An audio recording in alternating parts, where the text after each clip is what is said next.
Continuing to build on our mini band movement repertoire, we want to do a lateral movement with a forward and backward component to it on the lead foot. So I'm going to go to my right. My right foot is the lead foot, so I'm going to keep the band stretched as wide as I can keep it the whole time. Take a low, strong position.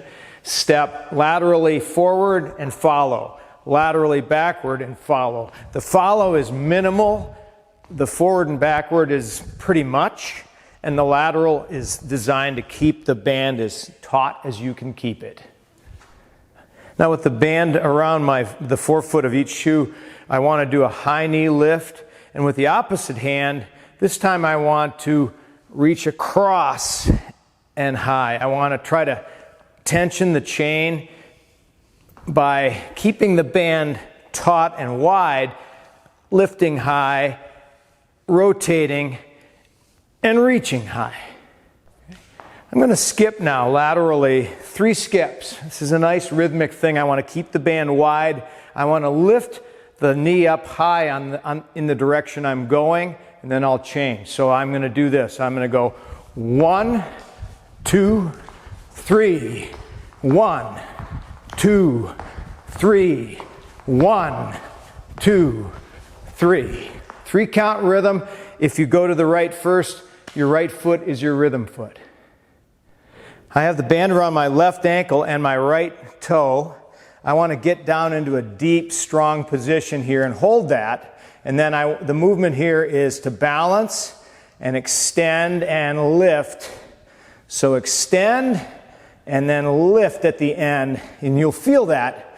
And the key is to stay as low as you can be here, and try not to achieve low by bending here, but by bending here and being in a strong athletic position with your upper body.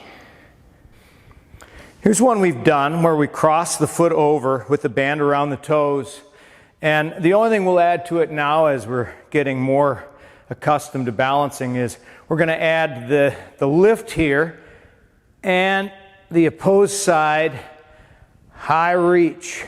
So you want to feel these arms working in opposition to really help you extend through your core, right through here. We want to get as much out of this area when we're skiing as possible. The alternating up and out, we're going to combine a high knee lift with a lateral step here. So imagine you're stepping over something and take your time, lift up high, keep the band taut, either up and down or wide, so you're here and then working your way through it and pushing off to the side. When we do weighted movements, the weight is up to what you have available. A medicine ball is a great thing. A dumbbell would work just fine. I want to show you this piece of equipment. It's a little extravagant, and most of you may not have these, but if you see them, this is an Aqua Bag. And it has convenient handles, it's inflated, and it has water inside. Just a little bit to give you a little bit of an extra movement puzzle on the balance when you finish the movement. So I'm going to do a lateral double step, and I call these 540s because I'm going to go 360 plus. It's almost another circle, but it looks like maybe part of a slinky. So here's the movement. I'm going to go over the top and stop. Double step and balance on that outside foot, and with the water sloshing here, if you have that. There's your double 40, and this one we've done, we initiate over. Now working a little bit in the frontal plane, I'm going to hold the ball over here at 10 o'clock and make a giant circle all the way around to 2 o'clock and then reverse it. So I have to decelerate the weight here and move through the range of motion. This is alternating giant circles. I'm going to do a diagonal chop and lift, not alternating. I want to swing the ball down here. I want to lift it up as high as I can, and I want to emphasize everything with a high knee lift. So I want to make sure I get down, up, with a good high hip lock here to drive that knee up.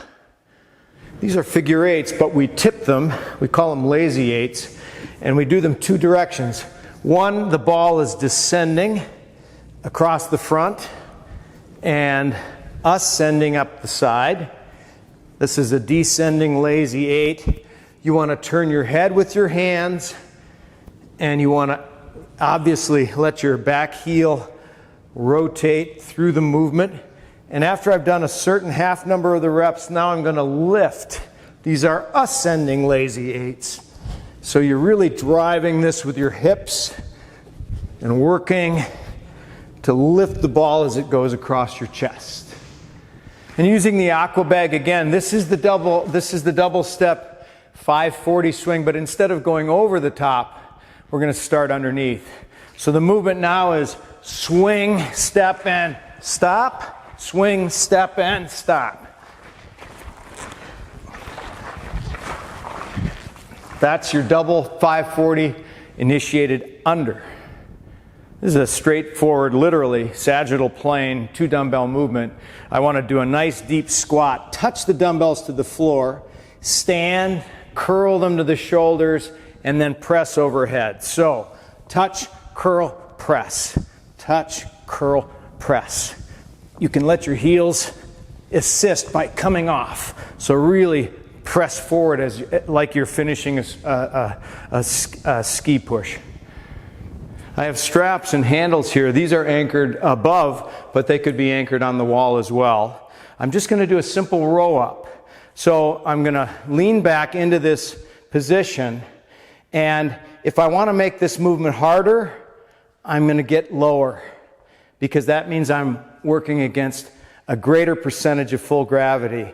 If I get tired or that's too hard for me, all I have to do is back up a few inches and it becomes doable. So it's a very scalable movement. And what you want to do is make sure you're controlling the descent so that you're not banging into the end point.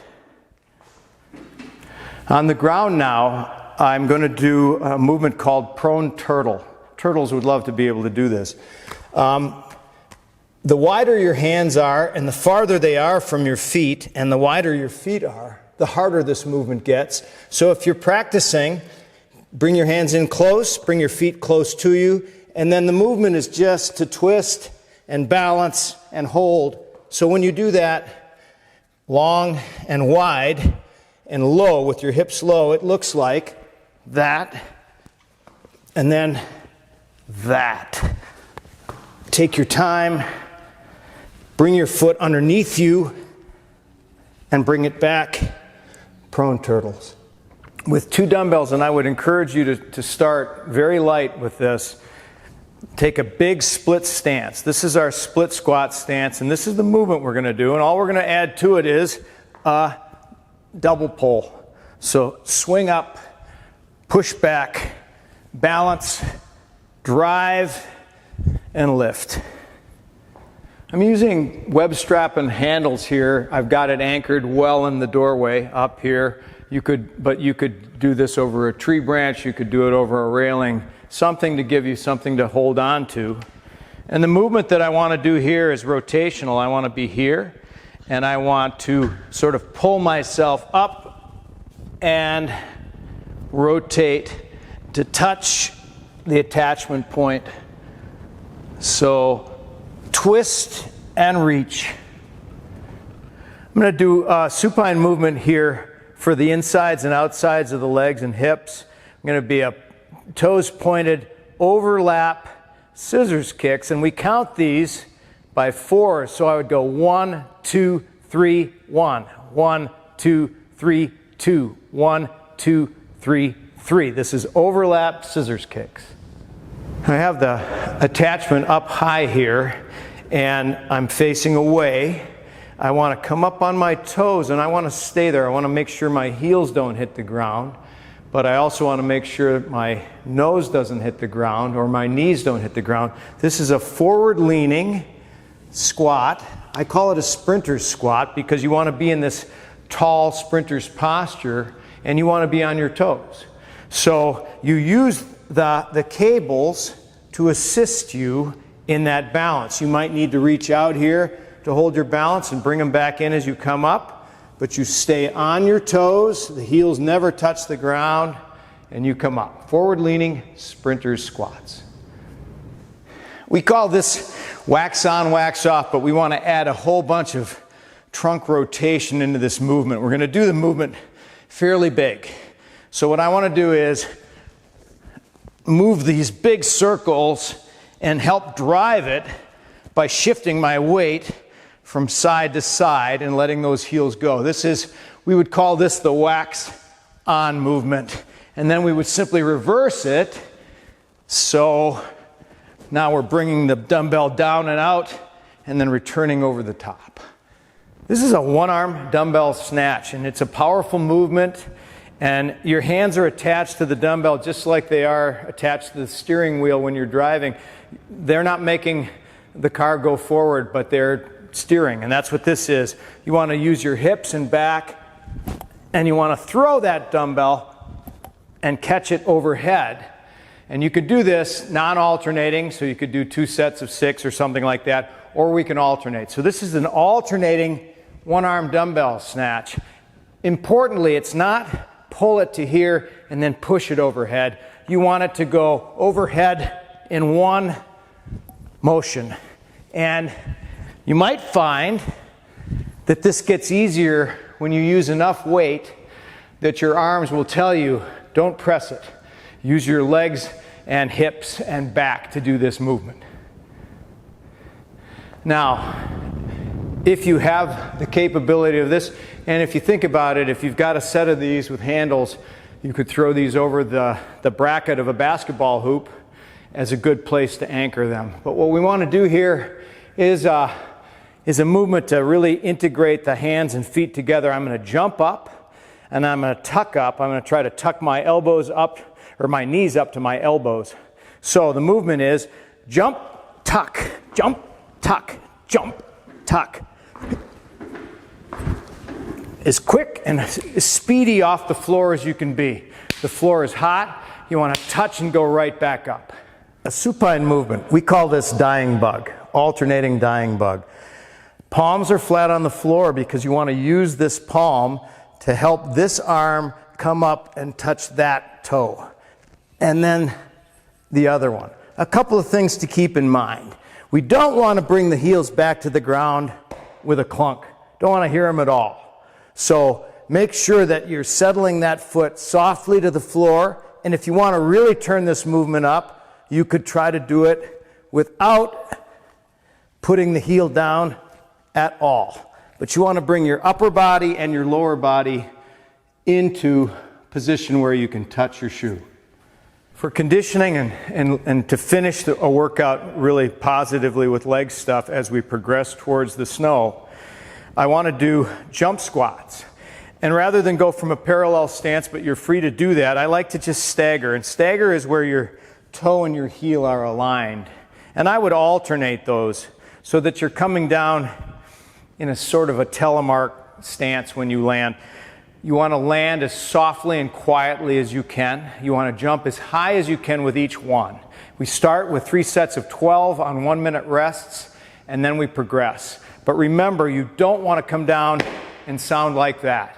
You want to come down like a butterfly landing on a flower, okay? So what I want to do is I want to get my hands involved by touching the floor and just to get a sense of how deep I want to go. But here's the movement. You're going to come down and load, and you're going to jump up and throw your arms back like you're poling, all right? So the movement is down, up, down, up, down, up, as high as you can go. For the prescribed number of reps, you take a minute rest, do it again, and then you take a minute rest and you finish. The hard set is the second set, especially when you get up into the 20s in terms of reps, because the first set is hard, and you know you've got 2 more to go, and you don't want to do the second one. Once you're through the second one, it's all downhill from there. This first movement is a big split squat. Back leg straight. We always want to think about that back leg being really straight. what I'm going to do is I'm going to descend and I'm going to bring my inside arm, outside arm, down and back and continue to lower and rotate. And then I can just alternate that by twisting, straighten those back legs, really get the stretch along the front side of the hip. And this swimming action is very nice for stretching and working on the fascia around the iliopsoas. This is a side position lengthening movement. What I want to do is lengthen the base leg. In this case, it's my left. I want to take my right leg and bend it, grab the toe, bring the knee back down so that they're parallel, the two legs. And the first thing I want to do is gently pull that heel towards my butt. It doesn't matter if you get there or not. The movement, the real active movement to begin with, is to lengthen this leg as though you're trying to touch your ankle with that knee. You won't get there, but we want you to feel that length along the front side. And if you get comfortable there, extending and staying, then you can also sort of extend that knee backward a little bit and then ease off. And you will feel a nice long stretch that happens in the fascia along the front side of the hips. Here are some additional finishing set ideas. And remember, the finishing set stuff is to help you recover fully and better right from the end of your workout on. The finishing sets should be done as mindfully as anything else, and they should be done slowly and carefully. And this one is a duck-footed, so I'm going to turn my feet out at 90 degrees. I'm going to hold my hands up right here nice and tight. I'm going to bring this elbow down across that foot, down as far as I can go and as far out as I can go, and then I'm going to come up. And then I'm going to go down across that foot. Now I want to be perpendicular to the line of my instep and go down as far as I can go and reach that elbow as forward as I can go. It looks goofy, it is goofy, but if you try this, you're going to feel the lengthening, the expansion of the fascia on the inside of your leg, and that's a part of the body that gets really hammered in skiing. Supine position again. This is a figure 4, and we can do it a couple of ways. If you really are tight in the hips and you don't have good external rotation here, this is a good movement to try, but you might want to do it just by crossing your foot onto your knee. And if that's even too intense for you, you can bring this shin bone a little bit along your femur here. But I want to go here. I want to let my head rest back and gently push to externally rotate this femur at the hip. And if that feels good, and I think it will for a lot of you, then you can progress to straightening the leg, pushing on the knee, and pulling on this leg. So you're bracing here and pulling everything toward you. And you can pull and release and pull and release, and just do this until you feel that fascia along the side expanding. This is a great movement for your calf. We're gonna try to expand the fascia of the calf in 3 different planes. I want to do the left calf here, so I put my right foot close to the window or the wall. I want my heel to be down. It has to be down and stay down. And then same side hand on the wall or window. And now I want to push so that I can feel everything light up from my heel to my hand through my core. I want to really feel that there's very little weight or support on this front foot. And now sagittal plane is forward and backward. Just a little forward and backward easing like that with the heel staying down. Frontal plane, side to side. So keep that pressure on your hand. Push as hard as you can and work your hips side to side. And then finally, rotate a little bit. Keep that the heel down and rotate from side to side with lots of pressure on the front, on the hand. And then you would repeat that on the other side. You'll like it. Supine now. I'm going to lengthen my right leg, lengthen my left arm, and then bring my left knee up to about 90 degrees and reach to the outside.